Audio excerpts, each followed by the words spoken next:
Itinutulak ng minorya na maging Senate President si Senator Win Gatchalian, pero magkaroon naman kaya sila ng sapat na numero para palitan si Senate President Alan Peter Cayetano. Narito ang Express Report. Halos 2 linggo na, wala nang palitan ni Senator Alan Peter Cayetano si Senator Tito Sotto bilang Senate President. Hindi pa man niya nagtatagal, pinag-uusapan na ngayon sa minorya ang muling pagpapalit ng liderato sa Senado. Ayon niya kay Senador Ping Lacson sa panayam ng Storycon ng One News. Ang kanilang napipisil, si Senador Win Gatchalian, nakabackup daw sa kanya lahat ng 11 minority members para maging Senate President.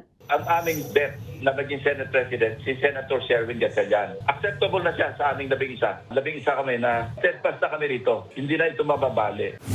Nagpahayag din ng suporta sa isang Facebook post si Senator Kiko Pangilinan kay Gatchalian. Gusto raw ng anyay Solid Block 11 si Gatchalian dahil sa naging trabaho nito sa deliberasyon ng national budget.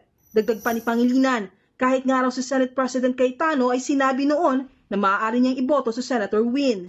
Bago yan, una na rin sinabi ni Senator Mig Zubiri kasunod ng paglipat niya sa minorya na si Gatchalian din ang napipisil niya na maging Senate President. May I just say this is my candidate for Senate.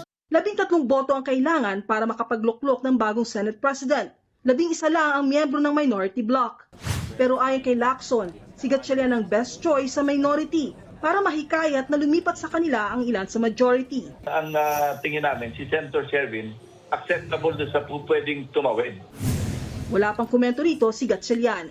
Nagbabalita mula sa Frontline, Maluy Chivarria, News 5. Mga kapatid, Nikki de Guzman po. Para sa pasada ng mga rumaratsyadang balita, mag-follow at mag-subscribe na sa social media pages ng News 5.